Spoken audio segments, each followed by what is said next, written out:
అసలు ఏంటి పెద్దిలో మీరు ఎలా అసలు వచ్చారు, అసలు మీకు ఎలా ఆపర్చునిటీ వచ్చింది పెద్ది సినిమా ఆల్మోస్ట్ ఒక 1 year 1.5 year బ్యాక్ కూడా ఆపర్చునిటీ వచ్చింది నాకు. అంటే శివరాజ్ కుమార్ గారితో పాటు యూనో బాగుంటుంది, చాలా మంచి క్యారెక్టర్ అండ్ ఆల్ అని చెప్పారు.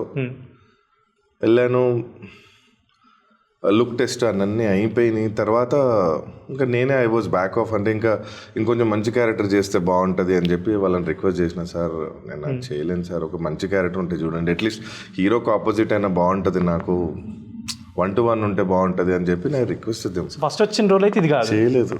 ఫస్ట్ ఈ రోల్ చేయలేదు, వేరే రోల్ వచ్చింది యాక్చువల్గా.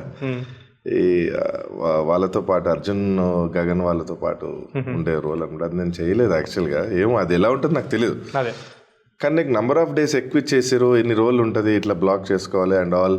కానీ అప్పటికి నాకు వేరే మూవీస్తో నేను కమిటే ఉన్నాను అండ్ నా లుక్ కూడా సెట్ అవ్వలేదు యాక్చువల్గా. క్లీన్ షేవ్ కావాలి. అప్పటికి ఆ లుక్లో నేను వేరే మూవీస్ కమిట్ అయ్యాను, షూట్ అవుతుంది. వీళ్ళు లక్కీగా వీళ్ళు ఫ్రీగా ఉన్నారు, దే గాట్ కమిటెడ్. బట్ ఇంకా ఆ టైంలో నేను చేయలేకపోయాను. అబ్బా, కానీ ఒక రిగ్రెట్ ఉండే, అబ్బా మంచి సినిమా చేయలేదు.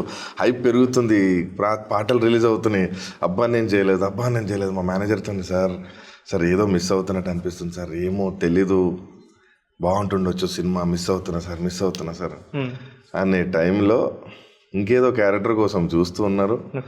మళ్ళీ మేము ఫాలోఅప్లు ఉన్నాము యాక్చువల్గా, టచ్లో ఉన్నాము. ఇంకేదైనా ఉంటే చూడు. ఆ టైంలో కరెక్ట్ టైంలో ఈ రోల్ పడింది. లక్కీగా డైరెక్టర్ గారు ఏదో షూటింగ్లో ఉన్నా అదే షూటింగ్ డ్రెస్లో వచ్చేసిన నేను. చూసి బాగానే ఉన్నాడు కదా అబ్బాయి, ఓకే డన్. చూసాడు, ఒక షర్ట్ తీసి ఒకసారి చూడు, బాడీ చూసి ఓకే బాగానే ఉన్నాడు. 10 days టైం ఉండే, బాడీ కూడా సరిగా లేదు. ఆ 10 daysలో ఎవ్రీడే మార్నింగ్ 4 o'clock లేచి 4:30 to 7:30 జిమ్.